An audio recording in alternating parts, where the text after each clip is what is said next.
рамках первого рабочего визита в Северную Осетию министр по делам Северного Кавказа Лев Кузнецов посетил детскую республиканскую клиническую больницу. Он отметил высокий уровень имеющегося оборудования и современные палаты, однако не обошлось без замечаний. Чиновник выразил недовольство по поводу пандусов на входе в отделение, которые не соответствуют нормам. Итоги двухдневного визита Льва Кузнецова подвели на расширенном совещании в правительстве Северной Осетии. Министр поручил местным властям подготовить проекты развития приоритетных направлений, которые смогут войти в федеральную дорожную карту. Глава республики Таймураз Мамсуров заверил, что все документы будут готовы к 15 ноября. Отметим, на сегодняшний день в Северной Осетии одним из самых развитых направлений является сельское хозяйство. Республика полностью обеспечивает себя картофелем, на 86% птицей и на 66% говядиной.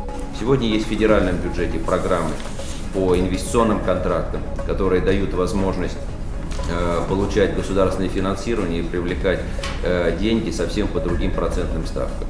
Сегодня у нас есть ВЦП «Юг России», которая с 2017 года, я уже не раз повторял, ориентирована на то, чтобы в первую очередь способствовать развитию реального сектора экономики.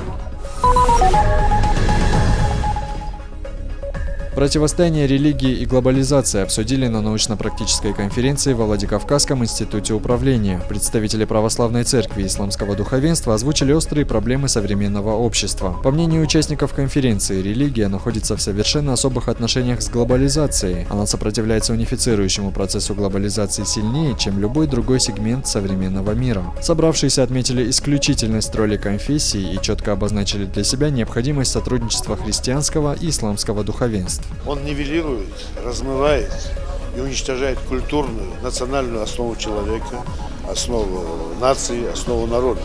Это однозначно мы сегодня видим, то, что тот вал глобализации, который прокатился по Европе, я считаю, что Украина, я считаю, что то, что происходило до этого в Югославии, это тоже один из этапов глобализации. Развалить, раздробить большие государства, подчинить их общие идеи и уничтожить национальную суть этого государства, этого народа и этого человека. Однозначно я не вижу никакого позитивного импульса в глобализации. Учащиеся российских школ интенсивно готовятся к предстоящим экзаменам. На первом заседании специальной рабочей группы под председательством вице-премьера Республики Рустема Келексаева был принят план мероприятий по подготовке к экзаменам 2015 года. На официальном сайте Федерального института педагогических измерений в открытом доступе находятся контрольно-измерительные материалы. Любой желающий может пройти тесты и проверить уровень своей подготовки. По указу президента России Владимира Путина этой зимой участники снова будут писать сочинения. Его результаты определят выпускников, которые получат доступ к сдаче ЕГЭ. Как и в прошлом году, обеспечение безопасности будет сопровождаться наличием металлоискателей и видеокамер. В этом году, в 2015 году, экзамен будет вестись не в 3, а в 2 волны. Он будет проходить в апреле и в мае-июне. А в июле экзамен не будет проводиться. Это огромный плюс для учителей, которые смогут отдохнуть в летний период. А также бонусом для учителей Северной Осетии является то, что организаторы ЕГЭ, труд организаторов на ЕГЭ будет оплачиваться. В Северной Осетии откроется независимый центр тестирования проведения ЕГЭ, который будет работать в течение всего года. То есть, если участник ЕГЭ не удовлетворен своим результатом, он может перестать по любому предмету. Штарнахаш сегодня отчитался за проделанную работу. На повестке дня выборы нового состава Совета. Организация существует уже более 20 лет, в нее входит 87 человек. Среди них представители Северной и Южной Осетии. Круг деятельности Совета обширный. Культурно-массовые мероприятия, воспитательные беседы, сотрудничество с руководством республики. Кроме того, это единственная организация, имеющая право созывать высшие форумы нации. Сейчас Штарнахаш готовится к 8-му съезду астинского народа. Проводится он раз в 5 лет. В этом году в республике соберутся астинские делегации со всей России и ближнего зарубежья. Высший совет Астин – это единственная организация, имеющая, полномочия и созыва съезда астинского народа.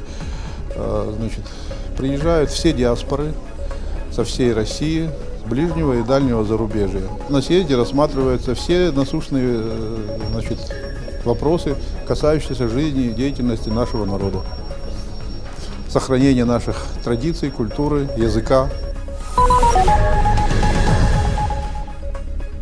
В рамках всероссийской тренировки по гражданской обороне были проведены учения по ликвидации последствий розлива хлора. По легенде, выброс случился на одном из химически опасных предприятий города Владикавказа. В результате нарушения технологического процесса произошло возгорание в помещении насосно-компрессорной станции. Это привело к взрыву компрессора, что спровоцировало пожар и обрушение конструкции. К месту условной ЧС незамедлительно прибыли сотрудники специализированной пожарно-спасательной части. Используя инженерную технику, они извлекли пострадавших и потушили пожар. Важность этих учений – это в первую очередь, еще раз, проверка готовности всех сил и средств, и федеральных, и территориальных, и сил и средств МЧС к реагированию на возникновение любых чрезвычайных ситуаций. Оригинальная выставка с необычным названием «Шелковые фантазии» была презентована Натальей Юрковой. Педагог и художник декоративно-прикладного искусства продемонстрировала свои работы, которые создавались на протяжении 6 лет. Свою выставку Наталья посвятила 75-летию матери. Поздравить художницу пришли не только любители прикладного искусства, но и ее наставник со студентами художественного училища. Своим ученикам автор рассказала о древнейшей символике и семантике орнаментов, тех, что издревле сопутствовали русскому народу. По преданиям, они отгоняют злых духов и сопутствуют удаче. Этнический орнамент отражает душу, дух народа. Это еще когда письменности не было, человек разговаривал языком орнамента. Это кроме того, что это какие-то сакральные символы, которые защитные, обереговые, это еще и рассказ о чем-то, что волнует человека. Вот, цветы, потому что они красивые, потому что они быстро вянут и хочется сохранить их красоту. А сказки, потому что все люди мечтают о сказке.